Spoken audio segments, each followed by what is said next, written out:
তেজগাঁ থেকে সংবাদ সন্ধ্যা নিয়ে আপনাদের সামনে আছি আমি সুমনা সিং এবং আমি আলী আশরাফ। জানাবো বার্তা কক্ষের সর্বশেষ।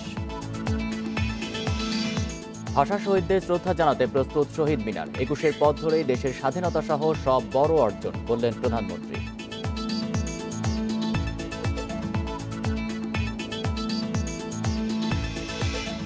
জাহাঙ্গীরনগরে হলের তালা ভাঙার পর আবার তালা। বরিশালের শিক্ষার্থীদের অবরোধ স্থগিত। পরিবহন শ্রমিকদের ধর্মঘটে বেড়েছে দুর্ভোগ। দেশে করোনায় আরও ৫ জনের মৃত্যু। ১১,১৪৮ নমুনা পরীক্ষায় নতুন রোগী ৩৫০। শনাক্তের হার ৩.14।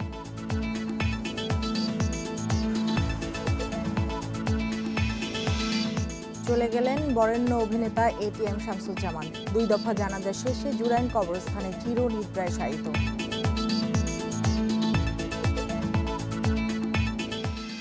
এতক্ষণ শিরোনামগুলো জানাচ্ছিলাম, এবার জানাবো পুরো খবর। ২১শে ফেব্রুয়ারি ঘিরে কোনো নাশকতার আশঙ্কা নেই বলে জানিয়েছেন স্বরাষ্ট্রমন্ত্রী আসাদুজ্জামান খান। দুপুরে রাজধানীতে এক অনুষ্ঠান শেষে সাংবাদিকদের প্রশ্নের জবাবে একথা জানান তিনি। এদিকে নিরাপত্তা জোরদার করা হয়েছে কেন্দ্রীয় শহীদ মিনার সহ সারা দেশে। এরই মধ্যে শেষ হয়েছে শহীদদের শ্রদ্ধা জানানোর সব প্রস্তুতি। ২১-এর প্রথম প্রহর থেকেই শুরু হবে কেন্দ্রীয় শহীদ মিনারে শ্রদ্ধা নিবেদন। তাই চলছে শেষ মুহূর্তের প্রস্তুতি। ধুয়ে মুছে পরিষ্কার করা হয়েছে শহীদ মিনার চত্বর। শেষ সময়ে নিরাপত্তা মহড়া সেরে নিচ্ছে আইন শৃঙ্খলা বাহিনী। বরাবরের মতোই এবারও সারা দেশে ৩ স্তরের নিরাপত্তা নিশ্চিত করা হয়েছে। বিভিন্ন সন্দেহজনক স্থানে চলছে তল্লাশি। দুপুরে শহীদ মিনারে সবশেষ প্রস্তুতি দেখতে গিয়ে র্যাবের মহাপরিচালক জানান, নিরাপত্তা নিশ্চিতে কাজ করছে বিভিন্ন ইউনিট। আগত সর্বস্তরের জনসাধারণের পুষ্পস্তবক অর্পণ এবং শ্রদ্ধাঞ্জলি নিবেদনের জন্য উক্ত এলাকাসমূহ যে কোনো ধরনের বিশৃঙ্খলা ও সন্ত্রাসী কর্মকাণ্ড রোধকল্পে আইনশৃঙ্খলা রক্ষাকারী বাহিনীর পাশাপাশি র্যাবও কঠোর নিরাপত্তা ব্যবস্থা গ্রহণ করবে। এদিকে স্বরাষ্ট্রমন্ত্রী আসাদুজ্জামান খান জানিয়েছেন, ২১শে ফেব্রুয়ারি ঘিরে কোনো নাশকতার আশঙ্কা নেই। তবে যে কোনো পরিস্থিতি মোকাবিলায় প্রস্তুত আইন শৃঙ্খলা বাহিনী। যে কোনো ধরনের অঘটন ঘটানোর প্রচেষ্টার কথা আমরা শুনিনি। যদি কেউ ঘটাতে চায় তাহলে আমাদের নিরাপত্তা বাহিনী অত্যন্ত চৌকস, অত্যন্ত দক্ষ। তারা যে কোনো চ্যালেঞ্জ মোকাবেলা করতে পারে। আমরা কিছুদিন আগেই স্বরাষ্ট্র মন্ত্রণালয়ে আমরা একটা সভা করেছি। সেই সভায় আমরা তারপরেও দেখেছি কোনোখানে কোনো খবর আছে। এবার শহীদ মিনার চত্বরে ফুল নিয়ে ব্যক্তি পর্যায়ে 2 জন এবং সংগঠনের পক্ষে একসঙ্গে 5 জনের বেশি ঢুকতে পারবেন না। সবাইকে পরতে হবে মাস্ক। এছাড়া চলাচল করতে হবে নির্দিষ্ট পথ দিয়ে। সুলতানা জাহান মিতু, ইন্ডিপেন্ডেন্ট নিউজ, ঢাকা।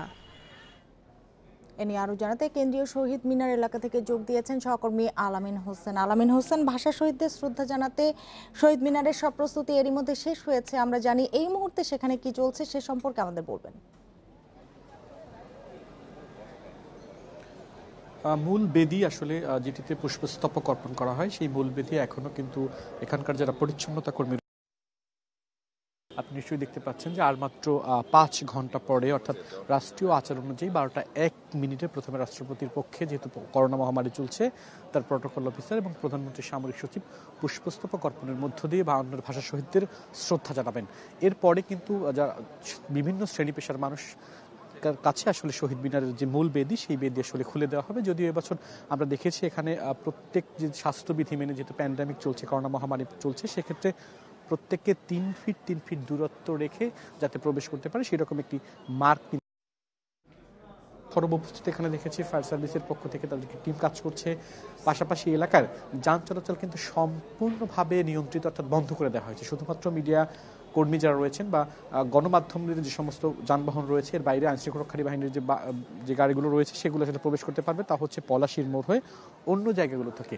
এর বাইরে আমরা এখানে এই সমগ্র এলাকাটি সিসি ক্যামেরা দ্বারা নিয়ন্ত্রিত করা হয়েছে। যদিও এখন যে সমস্ত যারা আসলে দর্শনার্থী এখানে ঢুকেছেন কিংবা শহীদ মিনারে যারা এই মুহূর্তে শহীদ মিনার প্রাঙ্গণে আছেন, তাদেরকে যেরকমটা ঢাকা বিশ্ববিদ্যালয়ের পক্ষ থেকে কিন্তু যেই গেট থেকে দেখেছি সেখানে আসলে স্বাস্থ্যবিধি ওইভাবে মানা হয়নি, এবং যেই মাস্ক পরার একটি বিধি কথা বলা হয়েছিল বা নিয়ম বলেছিল ঢাকা বিশ্ববিদ্যালয়ের পক্ষ থেকে, সেটিও কিন্তু আসলে আমরা এখানে দেখিনি। আমি আরেকটা বিষয় আপনাকে একটু দেখাতে চাই। আমরা এই মুহূর্তে, অর্থাৎ যেখানে আগের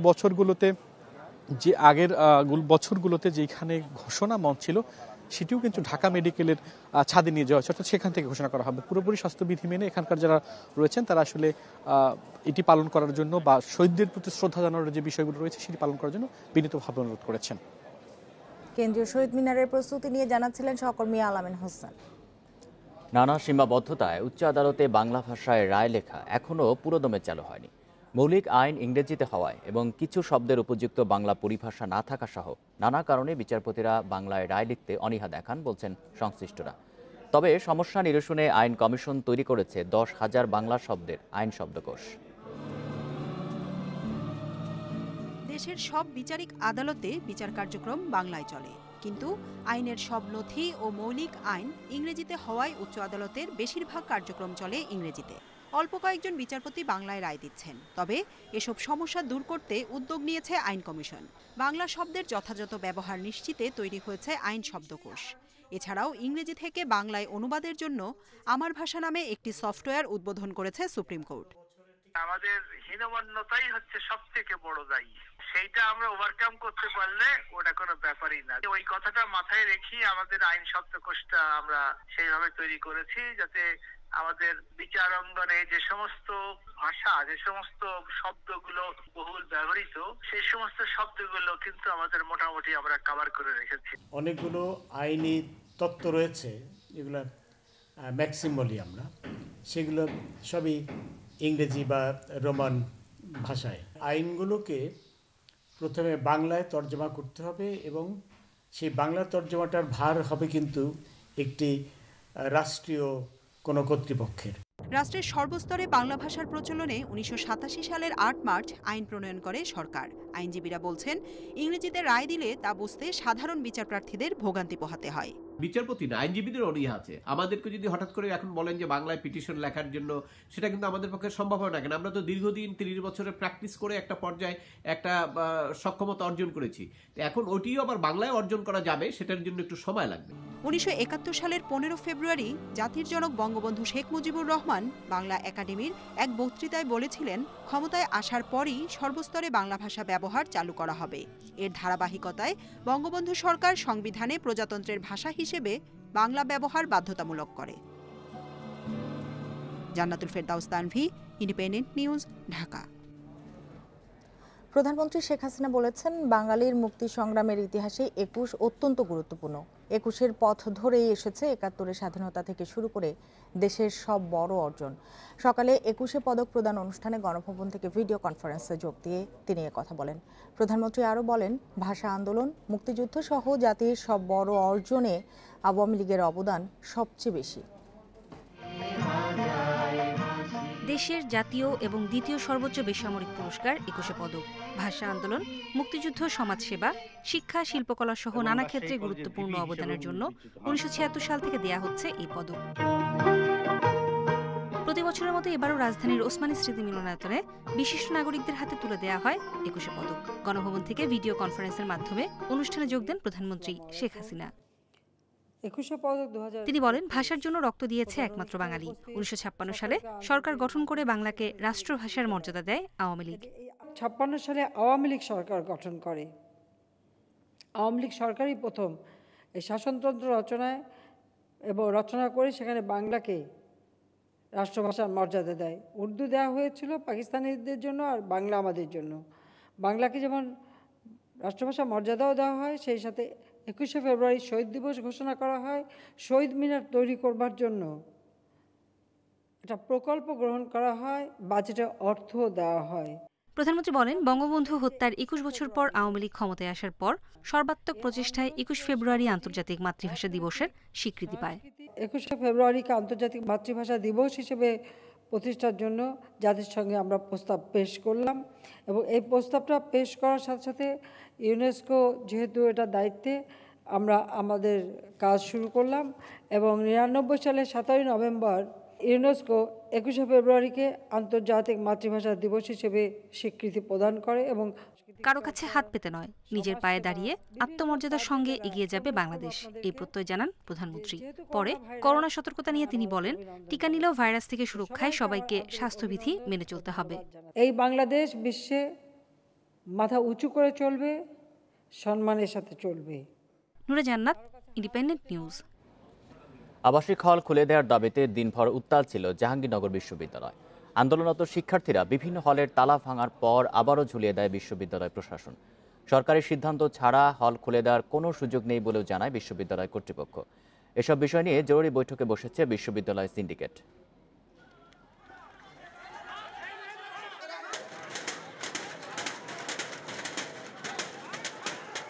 গ্রামবাসীর সঙ্গে সংঘর্ষের পরদিন আন্দোলনের নামে জাহাঙ্গীরনগর বিশ্ববিদ্যালয়ের শিক্ষার্থীরা হল খুলে দেয়া সহ ৩ দফা দাবি বিক্ষোভকারীদের। হল খুলে দিতে প্রশাসনকে ১ ঘন্টার আলটিমেটাম দেয় শিক্ষার্থীরা, কিন্তু কোনো সাড়া না পেয়ে উপাচার্যের বাসভবনের সামনে থেকে হল অভিমুখে মিছিল করে তারা। এক পর্যায়ে বঙ্গবন্ধু হল, শেখ হাসিনা হল, খালেদা জিয়া হল সহ ১০টি হলের তালা ভাঙে শিক্ষার্থীরা। কিছুক্ষণ পর আবারও নতুন তালা ঝুলিয়ে দেয় বিশ্ববিদ্যালয় কর্তৃপক্ষ। সরকারের সিদ্ধান্ত ছাড়া আন্দোলন হলেও হল খোলার সুযোগ নেই বলে জানায় প্রশাসন। ওরা তালা ভেঙেছে, আমরা তালা আবার হল প্রশাসন থেকে লাগিয়ে দেওয়া হয়েছে। ভিতরে কোনো ছাত্রছাত্রী ঢোকে নাই। যেহেতু এটা সরকারি সিদ্ধান্তেই সকল শিক্ষা প্রতিষ্ঠান বন্ধ আছে, তো খুলে দেওয়ার ব্যাপারটাও আমরা সরকারি নির্দেশনার অপেক্ষায় আছি। শনিবার সকালে বিশ্ববিদ্যালয়ের শহীদ মিনার থেকে ৩ দফা দাবি ঘোষণা করে আন্দোলনকারীরা। পরে উপাচার্যের বাসভবনের সামনে ১ ঘন্টা অবস্থান করে শিক্ষার্থীরা। এদিকে শুক্রবার রাতের সংঘর্ষের পর এখনও থমথমে অবস্থা বিরাজ করছে বিশ্ববিদ্যালয়ের পার্শ্ববর্তী গেরুয়া গ্রামে। পরিস্থিতি স্বাভাবিক রাখতে মোতায়েন রয়েছে বিপুল সংখ্যক পুলিশ। মাহমুদ শরীফ, ইন্ডিপেন্ডেন্ট নিউজ, ঢাকা। জনদুর্ভোগ ও মাতৃভাষা দিবস বিবেচনায় আজ ও আগামীকালের সব কর্মসূচি স্থগিত করেছে বরিশাল বিশ্ববিদ্যালয়ের শিক্ষার্থীরা। এছাড়া মাতৃভাষা দিবস উপলক্ষে শ্রমিকদের কর্মসূচিও স্থগিত করা হয়েছে।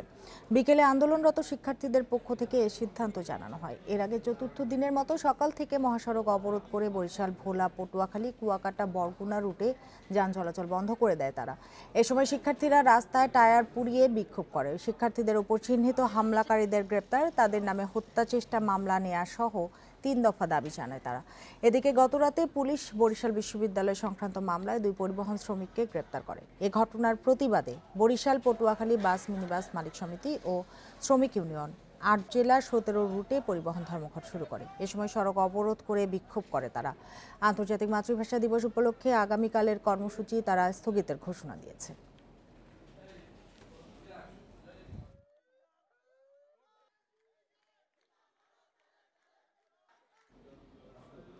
পৌর মেয়র আব্দুল কাদের মির্জার ডাকে নোয়াখালীর কোম্পানিগঞ্জে আধাবেলা হরতাল শেষ হয়েছে। এর মধ্যে হরতালের সমর্থনে কোম্পানিগঞ্জ সদর, বসুরহাট সহ বেশ কয়েকটি স্থানে মিছিল ও পিকেটিং করে হরতাল সমর্থকেরা। স্থানীয়রা জানান, সকাল থেকে আব্দুল কাদের মির্জার নেতৃত্বে তার সমর্থকেরা বেশ কয়েকটি সড়কে গাছ ফেলে অবরোধ করে। পরে অগ্নিসংযোগের ঘটনা ঘটায়। সে সময় যানবাহন চলাচলে প্রতিবন্ধকতার সৃষ্টি হয়। পরে জেলার অতিরিক্ত পুলিশ ও র্যাব সদস্যরা পরিস্থিতি নিয়ন্ত্রণে আনে। সকাল সন্ধ্যা হরতালের ঘোষণা দেওয়া হলেও শেষ পর্যন্ত জাতীয় বিশ্ববিদ্যালয়ের পরীক্ষার কারণে তা আধাবেলা পর্যন্ত পালন করে তারা।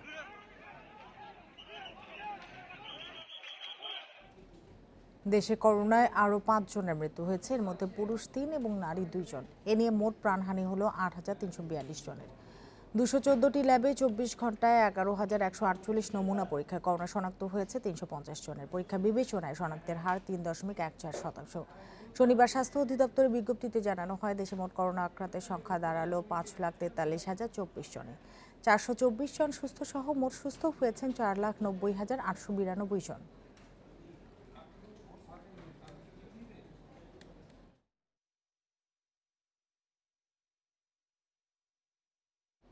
নিউজিল্যান্ড সফরে যাওয়ার আগে দ্বিতীয় ধাপে করোনার টিকা নিলেন 9 ক্রিকেটার।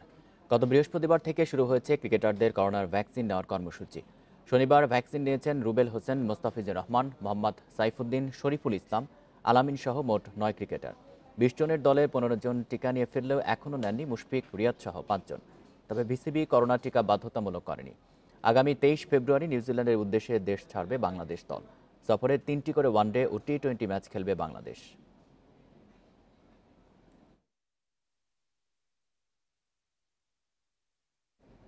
জুরাইন কবরস্থানে চিরনিদ্রায় শায়িত হলেন বরেণ্য অভিনেতা এটিএম শামসুজ্জামান। নারিন্দা ও সূত্রাপুরে দুটি জানাজার পর বাদ আসর তাকে দাফন করা হয়। এর আগে শনিবার সকালে সূত্রাপুরে নিজ বাসভবনে মৃত্যু হয় তার। দীর্ঘদিন ধরে বার্ধক্যজনিত নানা অসুস্থতায় ভুগছিলেন 21 পদকপ্রাপ্ত এই অভিনেতা। শুরুটা ছিল কৌতুক অভিনয় দিয়ে, তবে এতে আটকে থাকেননি এটিএম শামসুজ্জামান। বৈচিত্র্যময় চরিত্রে অভিনয়ে দর্শকদের মুগ্ধ করেছেন তিনি। অভিনেতা হিসেবে নিজেকে নিয়ে গেছেন অনন্য উচ্চতায়। 1976 সালে আমজাদ হোসেনের নয়নমণি সিনেমায় প্রথম খল চরিত্রে দেখা যায় এটিএম শামসুজ্জামানকে। সফল ছিলেন চিত্রনাট্যকার ও কাহিনীকার হিসেবেও। লিখেছেন শতাধিক সিনেমার চিত্রনাট্য। টিভি নাটকেও এটিএম শামসুজ্জামানের অবস্থান প্রথম সারিতে। দীর্ঘদিন ধরেই বার্ধক্যজনিত নানা জটিলতায় ভুগছিলেন এটিএম শামসুজ্জামান। শ্বাসকষ্টের সমস্যা নিয়ে বুধবার হাসপাতালে যান তিনি। শুক্রবার ফেরেন বাসায়, তবে শনিবার চলে গেলেন না ফেরার দেশে। 16 তারিখে সে ব্রিথিং প্রবলেম হচ্ছিল, আমরা আজগড়ালিতে নিয়ে গেছিলাম। তো ওখান থেকে আপনার রিপোর্ট সব ভালোই আসছে। আসার পরে গতকাল সন্ধ্যের পরে ওনার খুব প্রবলেম হচ্ছিল, তারপরে অক্সিজেনও তাকে দেওয়া হয়েছে। তারপরে রাত্রে সে আর এটা ধরতে পারেনি। এটিএম শামসুজ্জামানের মৃত্যুর খবরে শনিবার সকাল থেকেই তার সূত্রাপুরের বাসায় ভিড় করেন সহশিল্পী ও শুভাকাঙ্ক্ষীরা। এক বাক্যে বলতে হবে, একজন গুণী পণ্ডিত ব্যক্তিত্ব। এটা চলচ্চিত্রের জন্য আমি বলবো, এরকম গুণী লোকেরা চলে গেলে একটা বিরাট ক্ষতি। তিনি একজন কিংবদন্তির কখনো মৃত্যু হয় না। গুণী এই অভিনেতাকে শ্রদ্ধা জানান রাজনীতিকেরাও। এটিএম শামসুজ্জামানের মৃত্যুতে যে অপূরণীয় ক্ষতি হয়েছে সেটি পূরণ হবার নয়। আমি জানি না বাংলাদেশের মানুষ আর কতদিনে আরেকজন এটিএম শামসুজ্জামানকে দেখতে পাবেন। তিনি একটি চরিত্রকে এমনভাবে ফুটিয়ে তুলতে পারতেন যেটি অসাধারণ, যেটির সাথে কোনো তুলনা হয় না। 4 শতাধিক চলচ্চিত্রে অভিনয় করেছেন এটিএম শামসুজ্জামান। তার প্রাপ্তিও কম নয়। শ্রেষ্ঠ কৌতুক অভিনেতা হিসেবে জাতীয় চলচ্চিত্র পুরস্কার পেয়েছেন 3 বার, শ্রেষ্ঠ অভিনেতা হিসেবে 1 বার, শ্রেষ্ঠ পার্শ্ব চরিত্রে 1 বার পুরস্কার পেয়েছেন। এছাড়াও পেয়েছেন আজীবন সম্মাননা। Khaled Raihan, independent news, Dhaka. রাজধানীর চকবাজারের চুরিহাট্টা অগ্নিকাণ্ডের 2 বছর আজ, তবে এখনও তদন্ত শেষ করে অভিযোগপত্রই জমা দিতে পারেনি পুলিশ। জামিনে বের হয়ে সংস্কার কাজ করছেন ওয়াহেদ ম্যানশনের মালিক। এদিকে বিচার ও ক্ষতিপূরণ না পাওয়ায় ক্ষুব্ধ নিহত 71 জনের স্বজনরা। কিভাবে ঘটল বিস্ফোরণ? কেন অকারণে অসময়ে ঝরল 71টি তাজা প্রাণ? দায় কার? পুরান ঢাকার চুরিহাট্টা ট্র্যাজেডির 2 বছর পরও এর উত্তর খুঁজছেন নিহতদের স্বজনেরা। বিচার তো দূরের কথা, শেষ হয়নি তদন্ত। বিচারের দীর্ঘসূত্রতার সুযোগে উচ্চ আদালত থেকে জামিনে মুক্ত মামলার প্রধান 2 আসামি। তারা ওয়াহেদ ম্যানশনের ঝলসে যাওয়া দেয়ালে দিচ্ছেন নতুন রং। তদন্ত কমিটির সুপারিশ অনুযায়ী চলছে ভবনটির মজবুতায়নের কাজ। তৈরি হয়েছে নতুন দোকানও। তবে ভাগ্যক্রমে বেঁচে যাওয়া মানুষগুলো হয়তো ফিরেছে স্বাভাবিক জীবনে, কিন্তু সেদিনের সেই ভয়াল স্মৃতি আজও তাড়া করছে তাদের। আমার সঙ্গে ছিল 8 জন, 8 জনে 7 জনই ছাই হয়ে গেছে। আমি আল্লাহ বাঁচিয়ে দিলাম। চুলোয় একবেলা হইলেও হাড়ি উঠে না। এই পর্যন্ত দেখলাম যে 2 বছর হতে যাচ্ছে, আমরা সরকারি কোনো অনুদানই পেলাম না।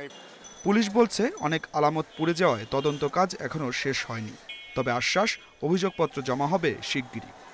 এই বিষয়টা নিয়ে কোনো তাড়াহুড়ার জায়গাতে যাওয়া হয়নি এবং প্রত্যেক জায়গাতে আসলে তথ্য উপাত্ত বিশ্লেষণ করা দেখা হয়েছে এবং প্রত্যক্ষ সাক্ষী পরোক্ষ সাক্ষী যারা রয়েছে তাদের প্রত্যেকের সাক্ষ্য নেওয়া হয়েছে। ইতিমধ্যে মামলার অনেক অগ্রগতি হয়েছে এবং খুব দ্রুততার সাথে বিজ্ঞ আদালতে প্রতিবেদন জমা দিয়ে দেওয়া হবে।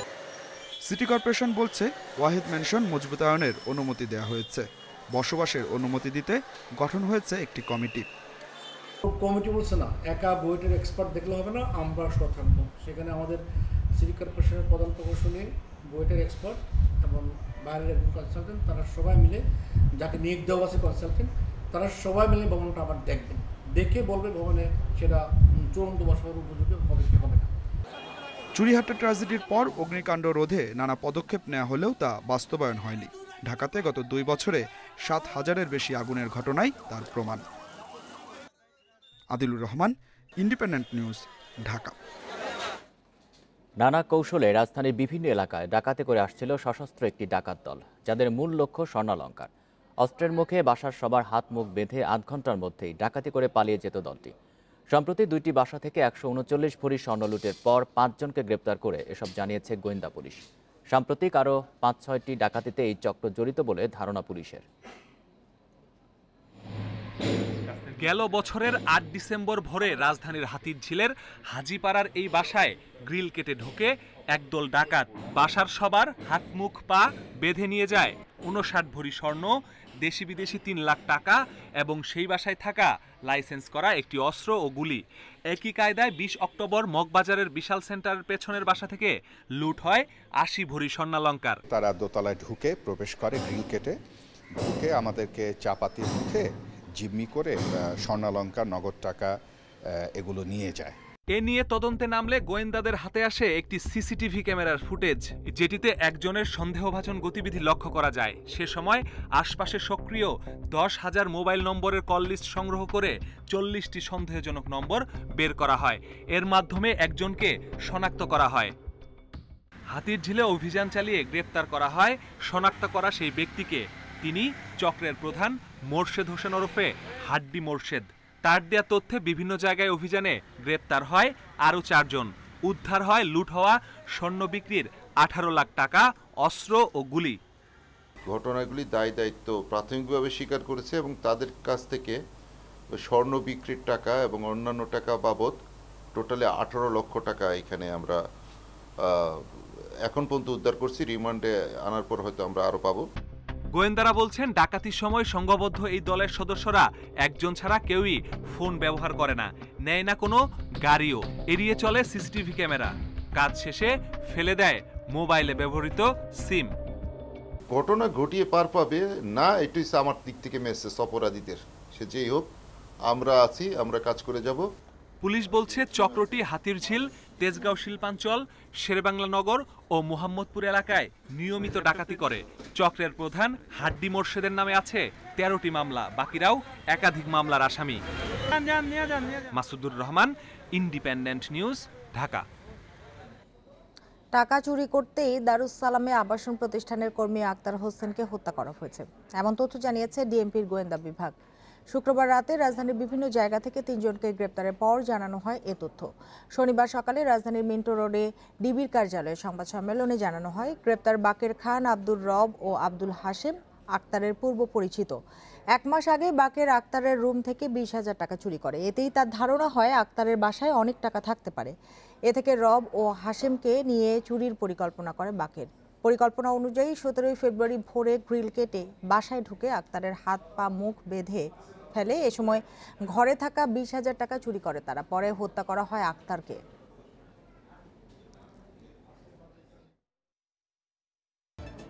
মিয়ানমারের 3য় সপ্তাহে গড়ালো সেনা বিরোধী আন্দোলন। এবার বিক্ষোভে যোগ দিয়েছে দেশটির সংখ্যালঘু জাতিগোষ্ঠীগুলো। শনিবার ইয়াঙ্গুনে অং সান সুচি সহ বাকি নেতাদের মুক্তির দাবিতে একাত্ম হয়ে রাস্তায় নামে তারা। এ সময় তারা জানায়, স্বায়ত্তশাসনের বিষয়ে প্রতিশ্রুতি পূরণ না করলেও নির্বাচিত সরকারকে ক্ষমতাচ্যুত করে সেনা অভ্যুত্থান গ্রহণযোগ্য নয়। এছাড়া সামরিক তত্ত্বাবধানে তৈরি করা 2008 সালের সংবিধান বাতিল করারও দাবি জানায় সংখ্যালঘুরা। এদিকে ইয়াঙ্গুন, মান্ডালে ও নেপিদো সহ গুরুত্বপূর্ণ বেশ কিছু শহরে বিক্ষোভ দমাতে তৎপর নিরাপত্তা বাহিনী। এর আগে এক বিক্ষোভকারীর মৃত্যুর খবরে শুক্রবার দেশজুড়ে আন্দোলন আরও তীব্র হয়ে ওঠে। গেল 1 ফেব্রুয়ারি সুচি ও দেশটির প্রেসিডেন্ট সহ এনএলডির শীর্ষ নেতাদের গ্রেপ্তারের পর দেশটিতে 1 বছরের জরুরি অবস্থা জারি করে সেনাবাহিনী।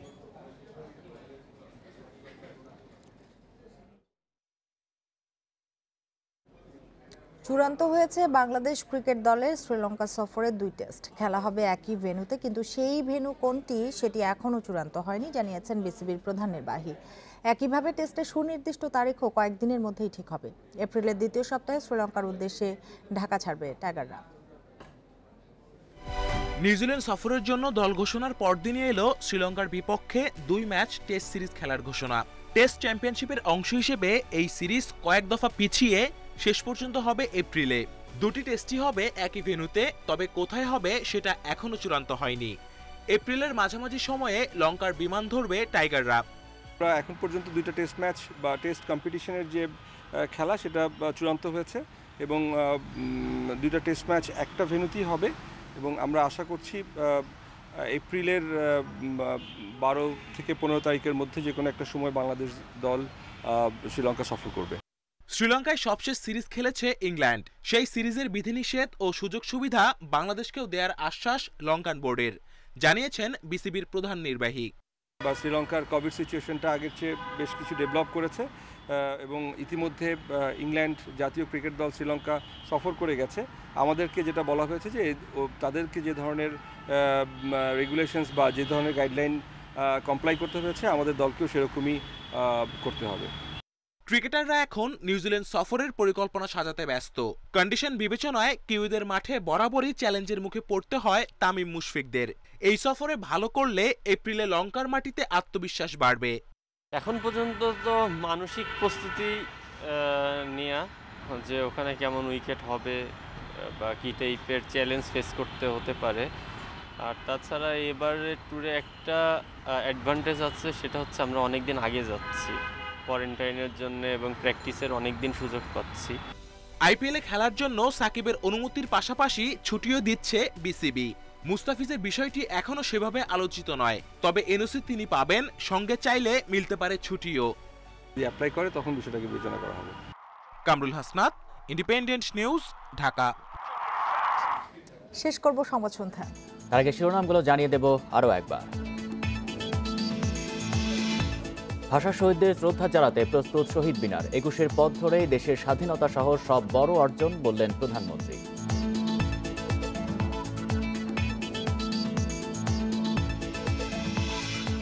জাহাঙ্গীরনগরে হলে তালা ভাঙার পর আবার তালা। বরিশালের শিক্ষার্থীদের অবরোধ স্থগিত। পরিবহন শ্রমিকদের ধর্মঘটে বেড়েছে দুর্ভোগ।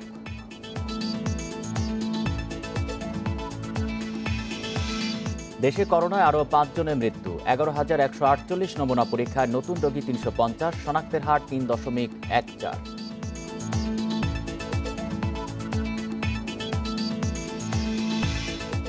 চলে গেলেন বরেণ্য অভিনেতা এটিএম শামসুজ্জামান। 2 দফা জানাজা শেষে জুরাইন কবরস্থানে চিরনিদ্রায় শায়িত।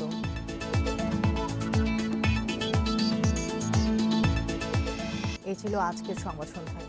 ইন্ডিপেন্ডেন্ট টেলিভিশনের সব খবরের আরও বিস্তারিত জানতে চোখ রাখুন ফেসবুক, ইউটিউব এবং টুইটারে। ধন্যবাদ সবাইকে।